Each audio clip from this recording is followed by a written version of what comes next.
পৃথিৱীৰ ইতিহাসত অসমীয়া মানুহ একক আৰু অনন্য। অসমীয়া মানুহক যদি দিল্লীয়ে দমন কৰিব খোজে, অসমীয়া ৰাইজক দমন কৰিব নোৱাৰে। অন্যায় অবিচাৰ যদি কৰিব খোজে, অসমীয়া ৰাইজক অন্যায় অবিচাৰ কৰিব নোৱাৰে। এই কথা অসমীয়া মানুহে পদে পদে প্ৰমাণ দি আহিছে। সমগ্ৰ ভাৰতবৰ্ষ বিদেশীৰ হাতত থাকিলে শিকলিৰে বন্ধুত্বৰ কবলত আছিল।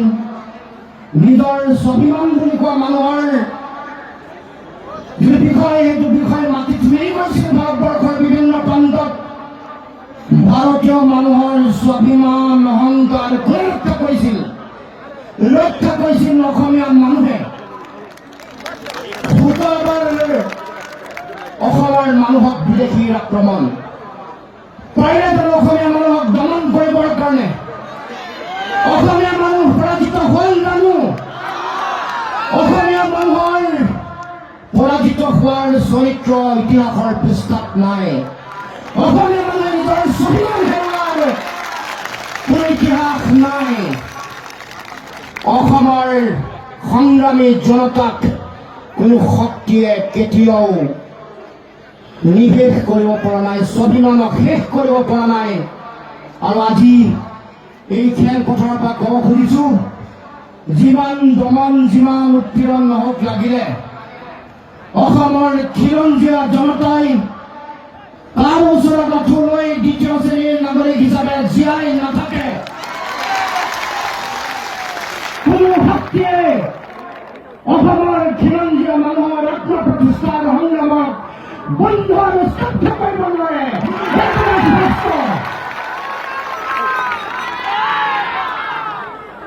জনতা এতিয়া জাগিছে, সকলোৱে দেখিছে। জনতা জাগিছে চাৰিওফালে জনতাৰ ঐক্যবদ্ধ কণ্ঠ। চকিডিঙি খেলপথাৰত লক্ষ লক্ষ জনতাৰ সমাৱেশ। এই খেলপথাৰত যিমান জনতা, চাৰিওফালে প্ৰথমে তাতকৈ ৩ গুণ জনতাই তেওঁলোকে ইতিমধ্যে ইয়ালৈ আহিবলৈ আৰম্ভ কৰিছে। আৰু তাৰ পাছত যদি আমাৰ বদনৰূপী শাসকসকলে বিশ্বাসঘাতকভাৱে প্ৰতৰ্কে যদি জনতাৰ কণ্ঠ উপলব্ধি কৰিব নোৱাৰে, তেওঁলোকে যে কেৱল মাত্ৰ ক্ষমতাৰ লালসাত, ক্ষমতাৰ খকত যদি তেওঁলোকে নিজৰ দাবী ৰক্ষাৰ স্বাৰ্থত যদি তেওঁলোকে ৰাজনীতি কৰিব খোজে, আমি যে কৈছো অসমীয়া মানুহৰ স্বাভিমানৰ লগত খেলা কৰা মানে কিহৰ লগত খেলা কৰা নাই? জুইৰ লগত খেলা কৰা। অসমীয়া মানুহৰ স্বাভিমানৰ লগত খেলা কৰা মানে আগ্নেয়গিৰিৰ লগত খেলা কৰা। আৰু আজি এই আগ্নেয়গিৰি, সুপ্ত আগ্নেয়গিৰি জাগৃত হৈছে। আগ্নেয়গিৰিৰ জাগৃত লাভাই এই সকল প্ৰতাৰকক, বিশ্বাসঘাতকক পুলিচাৰ খাৰ কৰিব। আৰু এখন অসমৰ মাটিৰ পৰা সেইসকলক পুৰে শুকাই উৎখাত কৰিবৰ কাৰণে ৰাইজ এতিয়া ওলাই আছে। ৰাইজ গণসংগ্ৰামত চামিল হৈছে। আপোনালোক সকলোৱে দেখিছে, দিল্লীৰ ওচৰত অসমীয়া মানুহৰ গণতান্ত্ৰিক আন্দোলনৰ কোনো মূল্য নাই। দিল্লীয়ে কোনো আমাৰ গণতান্ত্ৰিক আন্দোলনক তিল মানুহ মূল্য নিদিয়ে। দিল্লীলৈ আমাক আলোচনালৈ মাতি লৈ যোৱা হ'ল নিশা 2 বজালৈকে, পুৱতি নিশালৈকে আলোচনা শেষ হ'ল। 12 ঘণ্টা অতিক্ৰম কৰাৰ সময় পাৰ নহ'ল। 8 ঘণ্টাৰ ভিতৰতে জাতিক হত্যা কৰিব পৰা, জাতিক নিয়েশ কৰিব পৰা এটা সিদ্ধান্ত গ্ৰহণ কৰি দিয়ে। অসমীয়া মানুহৰ আবেগ, অনুভূতি, স্বাভিমান, অসমীয়া মানুহৰ গণতান্ত্ৰিক কণ্ঠ সকলোকে ভৰিৰে মোহাৰি বুলডজ কৰি এটা সিদ্ধান্ত জাপি দিয়া হ'ল যে অসমত নাগৰিকত্ব সংশোধনী আইন, নাগৰিকত্ব সংশোধনী বিধেয়ক জাপি দিয়া হ'ব। অসমীয়া মানুহৰ গণতান্ত্ৰিক কণ্ঠৰ যে কোনো মূল্য নাই, এই কথা প্ৰমাণ হৈ গ'ল। অসমৰ মানুহক দিল্লীৰ মানুহে দ্বিতীয় শ্ৰেণীৰ নাগৰিক হিচাপে ব্যৱহাৰ কৰে, এই কথা প্ৰমাণিত হৈ গ'ল। আমাৰ আবেগ, আমাৰ অনুভূতিৰ কোনো মূল্য নাই, এই কথা প্ৰমাণিত হৈ গ'ল। আমাৰ ভাষা, আমাৰ সংস্কৃতি, আমাৰ ৰাজনৈতিক অধিকাৰ ৰক্ষা কৰাৰ যিটো চিন্তা আৰু সংগ্ৰামৰ যে এই কথা প্ৰমাণিত হৈ গ'ল। আৰু এইখন অসমত দিল্লীয়ে কেৱল মাত্ৰ তেওঁলোকৰ উপনিৱেশ হিচাপে ব্যৱহাৰ কৰে। তেওঁলোকৰ লক্ষ্য আৰু চকু কেৱল মাত্ৰ সম্পদ লুণ্ঠন কৰা, সম্পদ কুটিগত কৰা আৰু ন্যায্য প্ৰক্ৰিয়া আমাক নিদিয়া, এয়াই হ'ল ঔপনিৱেশিক এটা চৰকাৰৰ তেওঁলোকৰ চৰিত্ৰ আৰু তেওঁলোকৰ চিন্তা। কিন্তু কৈ থব খুজিছো ৰাইজ, আমাৰ মাটিৰ ওপৰত ভূমিৰ ওপৰত অধিকাৰ, জন্মস্বত্ব অধিকাৰ কোনো সৰ্ব সীমান্তই আমি আজৰি আমাৰ পৰা নিয়ন্ত্ৰণ কৰিব নোৱাৰে। এইখন অসম সৰ্ব সীমান্তৰ অসম নহয়, এইখন অসম অসমীয়াৰ অসম, এইখন অসম সৰ্বকালৰ কাৰণে অসমীয়াৰ অসম হৈ থাকিব লাগিব। যেনেকৈ ৰাইজে ৰজা পাতে তেনেকৈ ৰাইজে ৰজা ভাঙে। ৰজা পতাৰ অধিকাৰ ৰাইজৰ, ৰজা ভঙাৰ ক্ষমতা ৰাইজৰ। আৰু মনত ৰাখিব ৰাইজ, এইসকল বদনৰূপী প্ৰতাৰক আৰু বিশ্বাসঘাতকক চিৰকালৈকে সময় নহলে নিৰ্বাচন আহিব। নিৰ্বাচনসমূহত তেওঁলোকে বিভিন্ন ধৰণৰ প্ৰলোভন দিব, বিভিন্ন ধৰণৰ কথা বতৰা আঁচনি, বিভিন্ন ধৰণৰ কথা বতৰাৰে তেওঁলোকে আমাৰ জাতীয় জীৱনটোক নিশেষ কৰিবৰ কাৰণে, আমাৰ অসমীয়া আইৰ মুখৰ ভাষা নিশেষ কৰিবৰ কাৰণে, আমাৰ কৃষ্টি সংস্কৃতি আধিপত্যবাদী প্ৰভুত্ববাদী দিল্লীৰ সংস্কৃতিয়ে গ্ৰাস কৰি শেষ কৰিবৰ কাৰণে দুৱাৰ মুকলি কৰি দিব, নঙলা জপনা খুলি দিব আৰু আমাৰ এই মাটিৰ ওপৰত আহি সেইসকল অবৈধ বিদেশীয়ে কাল নৃত্য নাচিব, কাল নাচ নাচিব।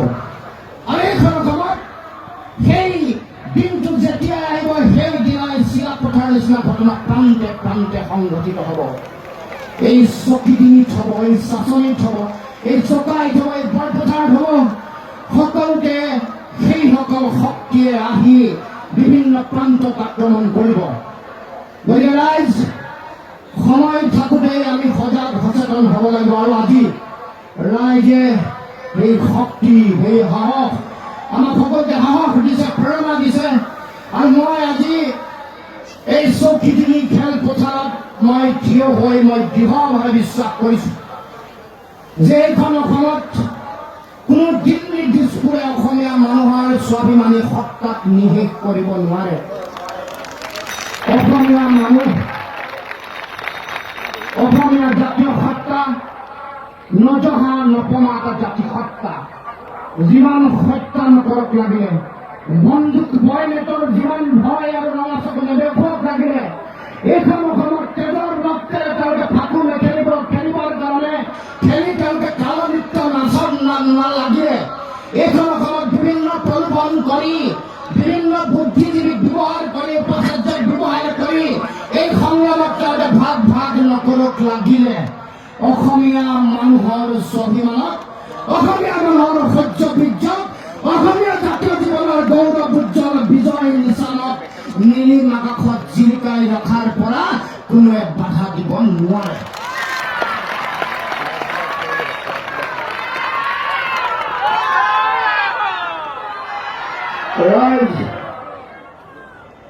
ৰাইজ এতিয়া আমি সকলোৱে সুচিন্তিতলৈ আগবঢ়াৰ সময়। কাৰণ আপোনালোকে সকলোৱে দেখিছে চাৰিওফালে উৎপীড়ন চলিছে, হত্যা চলিছে, চাৰিওফালে প্ৰলোভনৰ ৰাজনীতি আৰম্ভ হৈ গৈছে। এটা সময়ত তেওঁলোকে ভাবিছিল যে গুলীয়াই মাৰিলে অসমৰ জনতা ৰৈ যাব, বন্ধ হ'ব এই গণসংগ্ৰাম, এই আন্দোলন।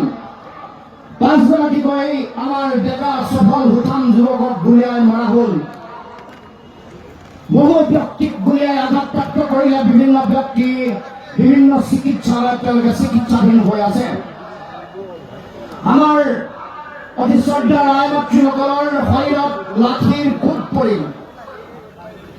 সন্দিকৈ মহাবিদ্যালয়ৰ ছাত্ৰী, দিছপুৰ মহাবিদ্যালয়ৰ ছাত্ৰী, বিমলা কলেজৰ ছাত্ৰী, তেওঁলোকৰ ওপৰত লাঠিচাৰ্জ কৰা হ'ল নিৰ্দয়ভাৱে।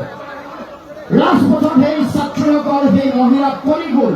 তেওঁলোকৰ ওপৰত বুট জোতাৰে বিভিন্ন পুলিচ মিলিটাৰী অহা যোৱা কৰিলে। তাৰ পাছত আন্দোলন বন্ধ কৰিব নোৱাৰিলে, আন্দোলন স্তব্ধ নহ'ল। তাৰ পাছত আৰম্ভ হ'ল বিভিন্ন ধৰণৰ উৎপীড়ন, ইণ্টাৰনেট কাটি দিয়া হ'ল, কাৰ্ফিউ দি দিয়া হ'ল। তাৰপাছত ৰাইজ এই কাৰ্ফিউ ভাঙি ওলাই আহিল। গুৱাহাটী আপোনালোকে দেখিছে সকলো স্বতঃস্ফূৰ্তভাৱে ওলাই আহিল। তাৰ পাছত আকৌ এতিয়া সেই উৎপীড়ন, অত্যাচাৰ, লাঠিচাৰ্জ, গুলী বাৰুদ এইবোৰৰ ভয় ভাবুকিৰ পিছত ৰাইজ যেতিয়া ওলাই নাহিল, তাৰ পাছত তেওঁলোকে আৰম্ভ কৰিলে প্ৰলোভনৰ ৰাজনীতি। 55,000 চাকৰি 1 বছৰত দিব, 2,000 কলা কুশলী শিল্পীক 50,000কে এককালীন পইচা দিব। কাৰণ শিল্পীসকলে এইবোৰ আন্দোলনত তেওঁলোকে অংশগ্ৰহণ কৰিছে। তাৰ লগে লগে আৰু এটা কাম তেওঁলোকে কৰিবলৈ আৰম্ভ কৰিলে। 20 গৰাকীকৈ উপাচাৰ্যৰ চহীৰে চৰকাৰী বিজ্ঞাপন জনসংযোগৰ মাজত, জনসংযোগৰ নামত পৃষ্ঠা ভৰাই তেওঁলোকে বিজ্ঞাপন দিলে যে এই আন্দোলন সামৰি ছাত্ৰ ছাত্ৰীসকলে শিক্ষাত তেওঁলোকে আগবাঢ়ি আহিব লাগে, যাতে শিক্ষা কাৰো ক্ষতি নহয়। তাৰ পাছত আকৌ যোৱাকালি আপোনালোকে সকলোৱে দেখিছে কিছুমান বুদ্ধিজীৱীক মাতি আনি তেওঁলোক বুদ্ধিজীৱীৰ হয় নে জনতাৰ মাজত প্ৰশ্ন উঠাৰ দৰে তেওঁলোক চৰকাৰী এজেণ্ট হয় নে দালাল হয়, এই কথা মানুহৰ মাজত ৰহস্য এটা মানুহৰ মাজত ইতিমধ্যে ঘনীভূত হৈছে। গতিকে এই প্ৰলোভন এতিয়া আৰম্ভ কৰি দিছে। 6 জনগোষ্ঠীক বিভিন্ন সা সুবিধা দিবলৈ আৰম্ভ কৰিছে। এই কথা বতৰা কাম কাজ চলি থাকিব, এনেকুৱা প্ৰলোভন তেওঁলোকে কৰি থাকিব। কিন্তু এটা কথা কৈ থব খুজিছো, ৰাইজ, অসমৰ জনতাৰ যিটো অদম্য শক্তি, যি শক্তি ইতিমধ্যে দেখুৱাই আহিছে, আগন্তুক দিনতো কোনো দমন, কোনো প্ৰলোভনে অসমৰ ৰাইজৰ জন আন্দোলনক, গণতান্ত্ৰিক সংগ্ৰামক কেতিয়াও বাধা দিব নোৱাৰে। শ্বহীদসকলৰ প্ৰতিটোপাল ৰক্তৰ মূল্য ভৰিব লাগিব দিল্লী আৰু দিছপুৰত। পুৰুষ নাৰী ছাত্ৰ ছাত্ৰী সকলোৰে ওপৰত নিক্ষেপ কৰা প্ৰতিটো লাঠিৰ কোবৰ হিচাপ নিকাচ অসমৰ জনতাই কৰিব, এই কথা নিশ্চিত। এইখন ভাৰতবৰ্ষ বনিয়া নৰেন্দ্ৰ মোদী আৰু অমিত শ্বাহৰ ভাৰতবৰ্ষ নহয়। এইখন ভাৰতবৰ্ষ ভাৰতীয় মানুহৰ ভাৰতবৰ্ষ, যিখন ভাৰতবৰ্ষত হিন্দু মুছলমান একেলগে থাকিব, শিখ জৈন ইছাই যিয়েই নহওক লাগে সকলো একেলগে থাকিব। ইয়াত কাৰো পৈতৃক সম্পত্তি অমিত শ্বাহ আৰু মোদীৰ পৈতৃক সম্পত্তি নহয় যে ইয়াত কোনে কি ধৰ্ম ল'ব, কোনে কি খাব, তেওঁলোকে চিলেবাছ দি পঠাব, তেওঁলোকে তালিকা দি পঠাব, ৰুটিন দি পঠাব, এনেকুৱা কাম কৰিব। এইখন সৰ্বা সীমান্তৰ এইখন অসম নহয়, এইখন অসম আমাৰ নিজৰ অসম। ইয়াত আমাৰ জন্মস্বত্ব ভাষা সংস্কৃতি ৰক্ষা কৰাৰ অধিকাৰ আমাৰ নিজৰ আছে। আমি আমাৰ নিজৰ ভাষাৰ আইন মুখৰ ভাষা আমি জীয়াই ৰাখিম, কিন্তু বাধা দিব নোৱাৰে। কোনোবাই যদি ষড়যন্ত্ৰত লিপ্ত হয়, সেই ষড়যন্ত্ৰকাৰীয়ে মই কোৱাৰ দৰে আগ্নেয়গিৰিৰ উদ্গীৰণৰ লাভাত তত্ত্ব শিখাত জ্বলি ছাৰ হৈ যাব, সেই প্ৰমাণ ৰাইজে ইতিমধ্যে দিবলৈ আৰম্ভ কৰিছে। এতিয়া আপোনালোকে দেখিছে যে চাৰিওফালে বোলে শান্তিৰ সমদল কৰিব। শান্তিৰ সমদল কৰাৰ সাহস নিশ্চিতভাৱে এই ডিব্ৰুগড়ত নাই, এই কথা মই জানো।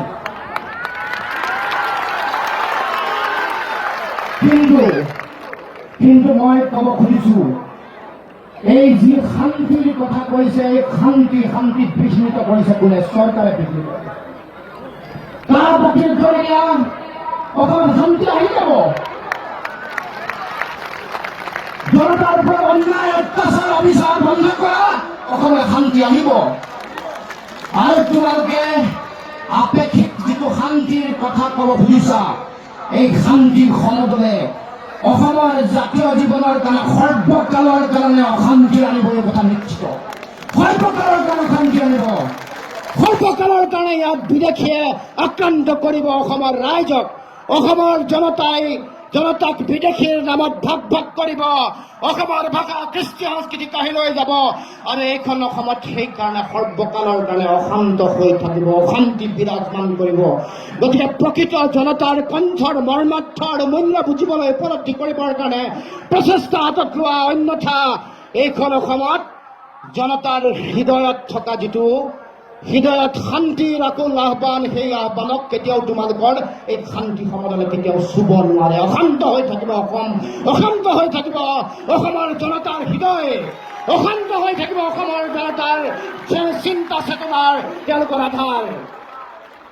গতিকে এতিয়া আৰু বহু কথা আৰম্ভ হৈছে। গতিকে জনতাক ক'ব খুজিছো, এতিয়া কৈছে বোলে অসমলৈ আনি থাকিব খোজা ৰাইজ বোলে নিচেই তাকৰ, নগণ্য বুলি কৈছিল। তেওঁৰ মুখ্যমন্ত্ৰীৰ কাষত থকা উপদেষ্টাই ক'লে যে অভিধানৰ পৃষ্ঠা দুটামান লুটিয়াই লওক, আৰু এটা শব্দ আছে তাকৰ। তাকৰ বুলি ক'লে, নগণ্য বুলি ক'লে যে তাকৰ। কিন্তু আমি ক'ব খুজিছো, সৰ্বানন্দ সোণোৱাল সভাপতি, ছাত্ৰ সন্থাৰ সভাপতি হৈ থাকোঁতে নিজৰ কাষত লৈ ফুৰা মোনাত তুমি অসম আন্দোলনৰ পবিত্ৰ ফচল অসম চুক্তি নামৰ এখন চুক্তি লৈ ফুৰিছিলা। চুক্তিখন তোমাৰ কাৰণে গীতা আছিল, তোমাৰ কাৰণে বাইবেল আছিল, তোমাৰ কাৰণে কোৰাণ আছিল। আৰু তুমি উন্মুক্ত কণ্ঠৰে এনেকুৱা যে জনতাক যেনেকৈ মই আজি কৈছোঁ, তুমিও কৈছিলা যে ৭১ পিছৰ বিদেশী অসমৰ মাটিৰ পৰা যাব লাগিব। তুমি এই কথাও কৈছিলা যে বিদেশী হিন্দু মুছলমানৰ নামত ভাগ নাই। তুমি এই কথাও কৈছিলা যে যেতিয়ালৈকে বিদেশী বিতৰণ নহ'ব তেতিয়ালৈকে আন্দোলন কেতিয়াও প্ৰশমিত নহ'ব, কোনো কাৰণতে অসমৰ জনগণে কেতিয়াও কম্প্ৰমাইজ আপোচ নকৰে। হঠাৎ সেই গাদীখনৰ খকত, ক্ষমতাৰ লালসাত তোমাৰ নিজৰ কথাই পাহৰি গ'লা। পাহৰি গৈ এতিয়া আকৌ ২০১৪ চনলৈকে তোমালোকে বিদেশী আনিব খোজা। ই কেনেকুৱা ধৰণৰ যুক্তি, কেনেকুৱা ধৰণৰ অদ্ভুত কথা এটা। বিদেশী 1971 চনৰ পিছত অহা বিদেশী ৫ লক্ষই হওক, ১০ লক্ষই হওক, ২৫ লক্ষই হওক, ৫০ লক্ষই হওক, ৫ গৰাকীয়ে হওক, ১ গৰাকীয়ে হওক, এগৰাকীও বিদেশীৰ বোজা ল'বৰ কাৰণে আমি প্ৰস্তুত নহয়।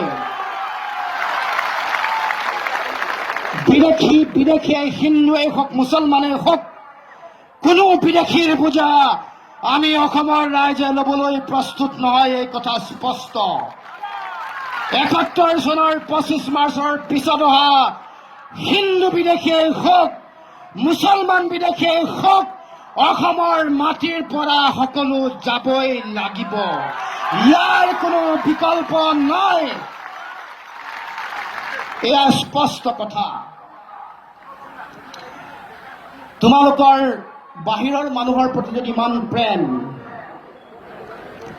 ৫৬ ইঞ্চিৰ তোমালোকৰ বুকুৰ প্ৰধানমন্ত্ৰীক কোৱা যে ৫৬ ইঞ্চিৰ বুকু কিছু ফুলাই হৃদয় আৰু ২-৪ ইঞ্চি বঢ়াব পাৰি নেকি কোৱা।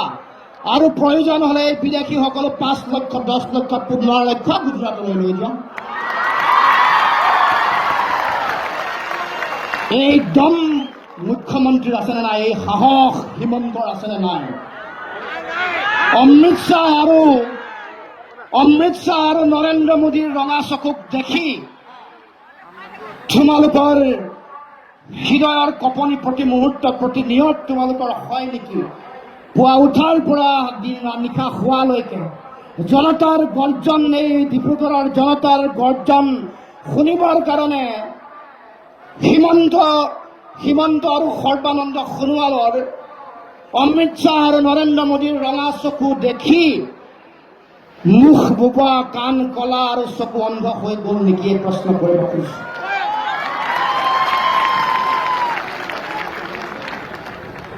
গতিকে যদিহে তোমালোকৰ ইমান অমৰ প্ৰেম বিদেশীৰ প্ৰতি, কাৰণ নিজৰ নাগৰিকসকলক ৰক্ষণাবেক্ষণ দিয়াটো সাংবিধানিক দায়িত্ব। বিদেশীসকলৰ প্ৰতি তোমালোকৰ অহৈতুক দৰদ কিমান, তোমালোকৰ দৰদ কিয় বা দৰদ তোমালোকে কি কাৰণে কৰিছা, মৰম কিহৰ, ইয়াৰ লগত নিশ্চিতভাৱে ৰাজনৈতিক মুনাফা লাভৰ চিন্তা জড়িত হৈ আছে। দিল্লীয়ে বিচাৰিছে যে অসমীয়া মানুহ যিহেতু স্বাভিমানী মানুহ, অসমীয়া মানুহৰ তেওঁলোকে মেৰুদণ্ড ভাঙি এটা পংগু জাতিসত্তাত পৰিণত কৰিবৰ কাৰণে ষড়যন্ত্ৰ ৰচনা কৰিছে। কাৰণ দেখিছে যে ভাৰতবৰ্ষৰ বিভিন্ন প্ৰান্তত ৰাইজে অন্যায় অবিচাৰ হ'লে মনে মনে থাকিব পাৰে, অসমৰ ৰাইজে কেতিয়াও মনে মনে নাথাকে। কাৰণ যেতিয়া এই কাহ হোৱা নাছিল, কেব আহিছিল 2016, তেতিয়াও সমগ্ৰ অসমত, সমগ্ৰ উত্তৰ পূৰ্বাঞ্চলত গণজাগৰণ, গণ আন্দোলন আছিল।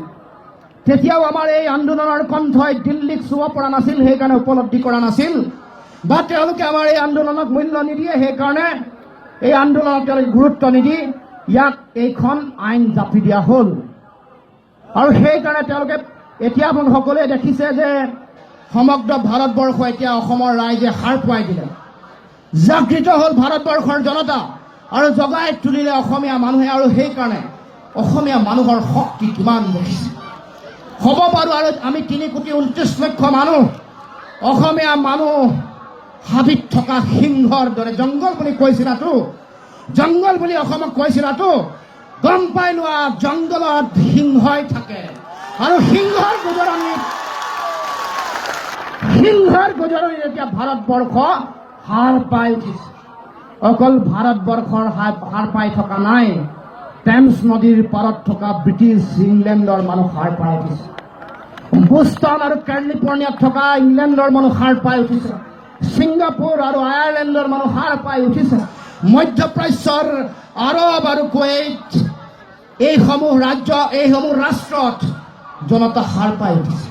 ৰাষ্ট্ৰসংঘ, পৃথিৱীক নিৰপেক্ষভাৱে চাই থকা ৰাষ্ট্ৰসংঘই ইয়াৰ বিৰোধিতা কৰি টুইট কৰিছে। ভাৰতবৰ্ষৰ নিৰপেক্ষ অনুষ্ঠান হিচাপে ইণ্টেলিজেন্স, আন্তঃৰাষ্ট্ৰীয় ইণ্টেলিজেন্স পৰিচালনা কৰা লয়ে ইয়াৰ বিৰুদ্ধে ৰিপৰ্ট দিছে। তাৰ পাছতো দিল্লী আৰু দিছপুৰে কাঠৰ চকু লৈ পৃথিৱীবাসীক চাবলৈ, কাঠৰ চশমা লৈ পৃথিৱীবাসীৰ এই চিন্তাক, এই কথাক, এই আন্দোলনক তেওঁলোকে আঁতৰাই ৰাখিব পাৰিবনে?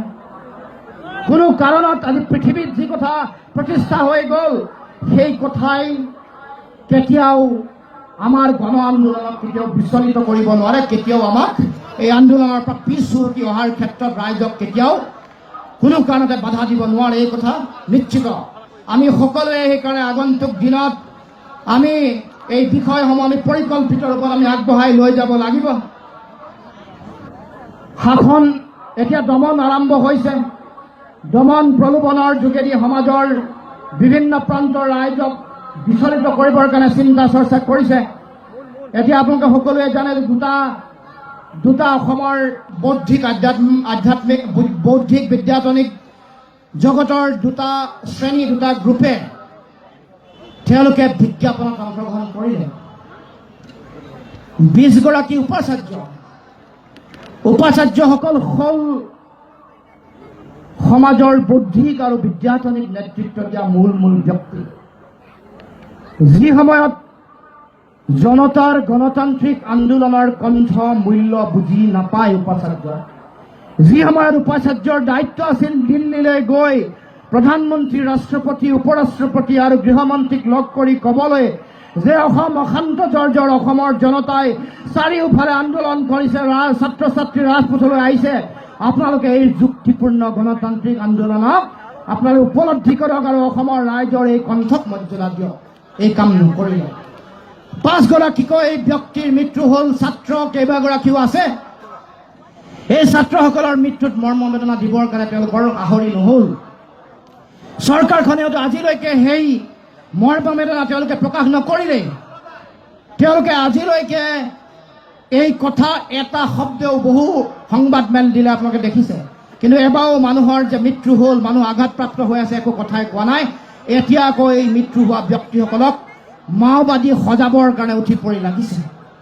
হিমন্ত বিশ্ব শৰ্মাৰ পদলেহনকাৰী কিছু গ্ৰুপৰ মানুহে, তেওঁলোকৰ অন্তৰ্গত হিমন্ত বিশ্ব শৰ্মা ফেন ক্লাব নামৰ এটা গ্ৰুপৰ সেইদিনাখন দেখিলোঁ যে তেওঁলোকে এইসকলক মাওবাদী সজাবৰ কাৰণে উঠি পৰি লাগিছে।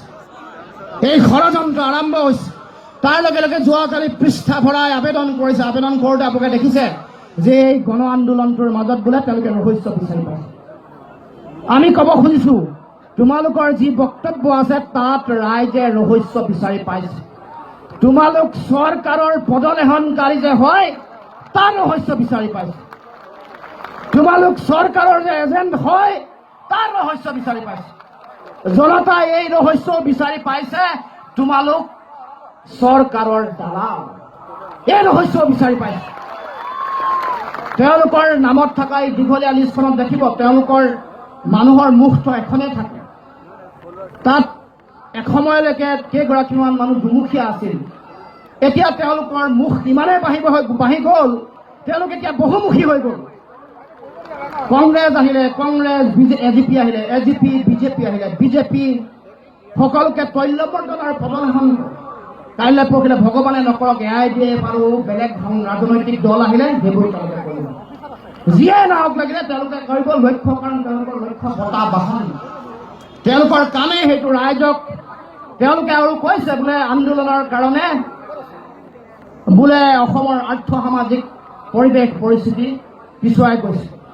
হেৰ' যোৱা 3.5 বছৰ 37 নং ৰাষ্ট্ৰীয় ঘাইপথৰ মাজত পুখুৰী, কাষে কাষে ৰাস্তা। তোমালোকে যোৱা 3.5 বছৰ ক'ত আছিলা? এটাওতো বাক্য তোমালোকক নেদেখিলো সংবাদ মাধ্যমৰ আগত। ৰাষ্ট্ৰীয় ঘাইপথসমূহ কাৰ্বি আংলঙলৈ যোৱা এই ৰাষ্ট্ৰীয় ঘাইপথ, 39 নম্বৰ ৰাষ্ট্ৰীয় ঘাইপথ কি অৱস্থাত আছে? এইসকল যিসকলে পৃষ্ঠা ভৰাই লিখিছে তেওঁলোকক প্ৰত্যাহ্বান জনাইছে। দম আছে যদি চাই আহক। তাৰপিছত এইখন চৰকাৰে উন্নয়নমূলক কাম কাজ কৰা পৃষ্ঠাত যি কাম কাজ কৰিছে তাৰ খতিয়ান আপোনালোকে ল'ব। গতিকে বিভিন্ন ধৰণৰ উদ্যোগ প্ৰতিষ্ঠান মৰিব লাগিছে। চিমেণ্ট কৰ্পৰেশ্যন অফ ইণ্ডিয়া মৰি গ'ল। আমাৰ কাগজ কল আজিলৈকে খুলিব নোৱাৰিলে। এয়াই যোৱা 3.5 বছৰত চৰকাৰসমূহৰ উন্নয়নৰ খতিয়ান। তাৰপিছত কৈছে এই জনতা যে এসপ্তাহ 10 দিন ওলাই আহিল, তাৰ কাৰণে বোলে অসমৰ আৰ্থ সামাজিক পৰিৱেশ বোলে বিপন্ন হৈ গ'ল। ইয়াতকৈ ভাল তেওঁলোকে কৈ থাকে যে বৌদ্ধিক সন্ত্ৰাস, চৰকাৰৰ পৃষ্ঠপোষকতাৰ বৌদ্ধিক সন্ত্ৰাস কৰা মানুহ ইয়াতকৈ আৰু বেলেগ নালাগে। তেওঁলোকৰ দৰে শত্ৰু থাকিলে আৰু বেলেগৰ বাংলাদেশৰ শত্ৰুক আমাৰ দৰকাৰ নাই, দিল্লীৰ শত্ৰুক আমাৰ দৰকাৰ নাই। আৰু আপোনালোকে জানে যে শেহতীয়াকৈ প্ৰধানমন্ত্ৰীয়ে অসমৰ ৰাইজৰ সাজ পোছাকো সহ্য কৰিব নোৱাৰা হ'ল। আমাৰ আই মাতৃসকলে, আমাৰ নাৰীসকলে যেতিয়া মেখেলা চাদৰ পিন্ধি তেওঁলোকে সংগ্ৰামত অংশগ্ৰহণ কৰিছে, তেওঁ সহ্য হোৱা নাই। কৈছে বোলে এইসকলৰ সাজ পোছাক দেখিলেই চিনি পায় যে তেওঁলোকে কোনে আন্দোলন কৰিছে। অৰ্থাৎ খিলঞ্জীয়া মানুহে সংগ্ৰামত অংশগ্ৰহণ কৰাটো তোমালোকে সহ্য কৰিব পৰা নাই নে? তুমি যে আমাক সকলোকে আভুৱা ভাবিবৰ কাৰণে, আমাক সকলোকে আৱেগিক হৈ তেওঁৰ প্ৰতি আকৃষ্ট হ'বৰ কাৰণে গামোচা লৈ ফুৰা যেতিয়াই তেতিয়াই সেই গামোচাখনকো সহ্য কৰিব নোৱাৰা হৈ গ'লা। সমগ্ৰ চকচোন চাৰিওফালে প্ৰান্তে প্ৰান্তে গামোচা কেনেকৈ সিঁচৰিত হৈ আছে। আৰু আমাৰ এই গামোচা, আমাৰ মেখেলা চাদৰ, সত্ৰাধিকাৰসকলৰ ধৰ্মীয় সাজ, পানী তোলা আৰু দুলীয়াজানৰ বিভিন্ন প্ৰান্তত চলোৱা আধ্যাত্মিক প্ৰতিবাদত ৰাইজে পৰিধান কৰা সাজক যদি তেওঁলোকে সহ্য কৰিব নোৱাৰে, গ্ৰহণ কৰিব নোৱাৰে, আমি কৈ থব খুজিছোঁ অসমৰ ৰাইজে হাজাৰবাৰ নিজৰ জাতীয় সাজ পিন্ধি ওলাই আহি ৰাজপথত সংগ্ৰাম কৰিব।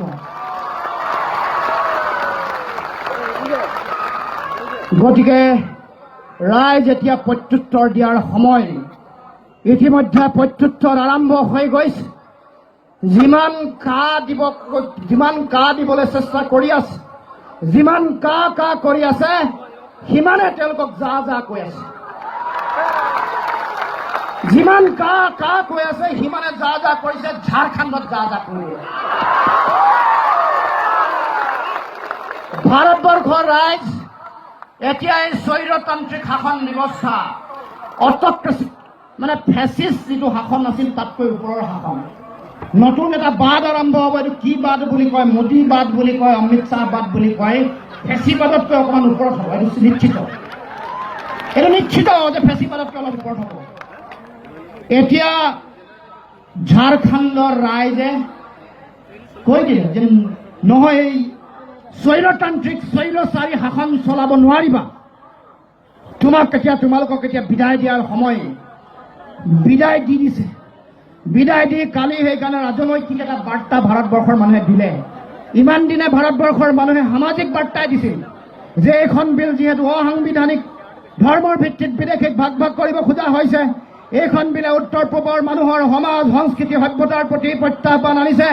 তাৰ কাৰণে এই বিধেয়কৰ বিৰুদ্ধে, এই বিলৰ বিৰুদ্ধে, এই আইনৰ বিৰুদ্ধে সংগ্ৰাম আৰম্ভ হৈছে। সংগ্ৰাম ধাৰাবাহিকভাৱে চলিব। এই বাৰ্তা স্পষ্ট আছিল, এই বাৰ্তা শক্তিশালী আছিল। অসম আৰু উত্তৰ পূৰ্বাঞ্চলৰ মানুহে এই বাৰ্তা দিয়া নাই, ভাৰতবৰ্ষৰ মানুহে এই বাৰ্তা দিয়া নাই। এই বাৰ্তা সমগ্ৰ পৃথিৱীৰ মানুহে ইতিমধ্যে দি আছে। কিন্তু এতিয়া ৰাইজ, মই ক'ব খুজিছোঁ যে এতিয়া ৰাজনৈতিকভাৱে তেওঁলোকক বাৰ্তা দিয়াৰ সময় সমাগত। যিসকলে আমাক দেশৰ সমাজ, সংস্কৃতি, ভাষাক নিষেধ কৰিব খোজে, যিসকল জাতীয় জীৱনৰ কাৰণে গণশত্ৰু আৰু জাতি শত্ৰু, যিসকল আমাৰ কাৰণে বদনৰূপী বিশ্বাসঘাতক আৰু প্ৰতাৰক, সেইসকলৰ চৰকাৰক অসমৰ মাটিৰ পৰা পুলিয়ে পোখাই উৎখাত কৰিবৰ কাৰণে সকলোৱে সিদ্ধান্ত গ্ৰহণ কৰিব লাগিব। এয়াই হ'ল সময়ৰ আহ্বান, এয়াই হ'ল সময়ৰ আহ্বান। তেতিয়াহে সেইসকল শ্বহীদৰ পবিত্ৰ আত্মাই শান্তি পাব। অসমৰ জাতীয় জীৱনৰ বীৰ শ্বহীদসকলৰ ত্যাগে পূৰ্ণতা পাব সেইদিনাখনেই। গতিকে মোৰ অতি শ্ৰদ্ধাৰ সংগ্ৰামী জনগণ, মই পুনৰবাৰ এটাই কথা ক'ব খুজিছোঁ, পুলিচৰ ৰঙা চকু, পুলিচৰ বুট জোতা, আৰ্মীৰ বুট জোতা, তেওঁলোকৰ গুলীবৰ্ষণ, হত্যা, লাঠি চাৰ্জ দমনে অসমৰ ৰাইজৰ গণতান্ত্ৰিক ঐক্যবদ্ধ কণ্ঠক স্তব্ধ, ৰুদ্ধ আৰু বন্ধ কৰিব নোৱাৰে। কোনো প্ৰলোভনে 55,000 চাকৰি, 2,000 শিল্পী, কলা কৌশলীক তেওঁলোকক সাহায্য, 6 জনগোষ্ঠীৰ ন্যায্য প্ৰাপ্তিৰ বিষয়টোক তেওঁলোকৰ প্ৰাপ্য অধিকাৰক দিয়াৰ পাছতো কোনো 6 জনগোষ্ঠীৰ ৰাইজে সংগ্ৰামত চামিল নোহোৱাকৈ কেতিয়াও থাকিব নোৱাৰে। কাৰণ এইটো জাতিৰ আহ্বান, এইটো সময়ৰ আহ্বান, জাতি ৰক্ষাৰ প্ৰশ্ন, ভাষা সংস্কৃতি ৰক্ষাৰ প্ৰশ্ন।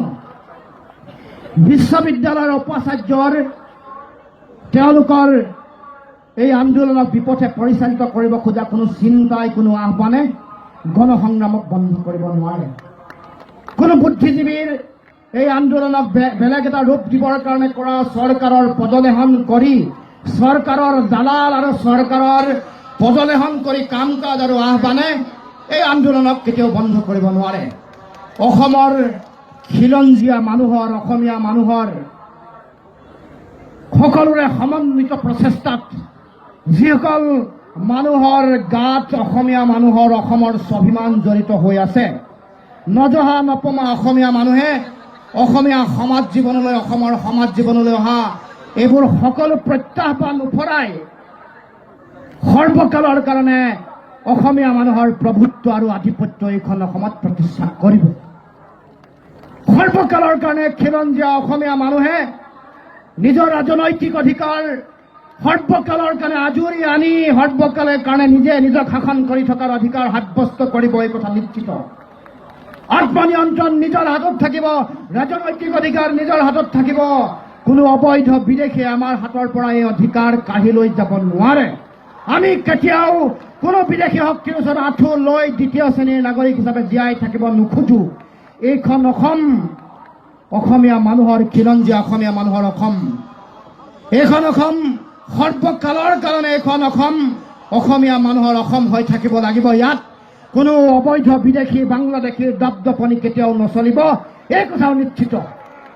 আৰু গতিকে ৰাইজ, শ্ৰদ্ধাৰ জনগণ, মই ক'ব খুজিছোঁ যে আমি এই সংগ্ৰামত জয়যুক্ত হ'মেই। কোনো বাধাই আমাক ৰাখিব নোৱাৰে। আশাৰ সূৰ্যক যেনেকৈ ডাৱৰে কেতিয়াও ঢাকি ৰাখিব নোৱাৰে, অসমৰ মানুহৰ হৃদয়ৰ যিটো আকুলতা, অসমৰ মানুহৰ গণতান্ত্ৰিক সংগ্ৰামৰ যিটো শক্তি আৰু সামৰ্থ্য, এই শক্তি, সামৰ্থ্য আৰু চিন্তা, গণতান্ত্ৰিক আন্দোলনৰ চেতনাক আমাৰ কেতিয়াও লক্ষ্য প্ৰাপ্তিৰ সংগ্ৰামত কেতিয়াও আমাক ধৰি ৰাখিব নোৱাৰে। আৰু মই স্পষ্ট আৰু দৃঢ় বিশ্বাসী যে সকলোৰে প্ৰচেষ্টাত আমি এটা দিনত আমি অসমীয়া জাতীয় জীৱনৰ গৌৰৱ উজ্জ্বল বিজয় ধ্বজা নীলিম আকাশত উৰুৱাই ৰাখিবৰ কাৰণে আমি সক্ষম হ'ব পাৰিম। আৰু সেইদিনাখন সকলোৱে সেই অসমীয়া জাতীয় জীৱনৰ স্বাভিমানী গৌৰৱ উজ্জ্বল বিজয় ধ্বজাৰ তলত সকলোৱে একত্ৰিত হৈ পুনৰবাৰ আমি একে ধ্বনি দিম, জয় আই অসম, জয় আই অসম, জয় আই অসম। কা বাতিল হবই লাগিব, কা বাতিল হবই লাগিব, কা বাতিল হবই লাগিব, কা আমি নামানো, কা আমি নামানো, কা আমি নামানো। জয় অসম, জয়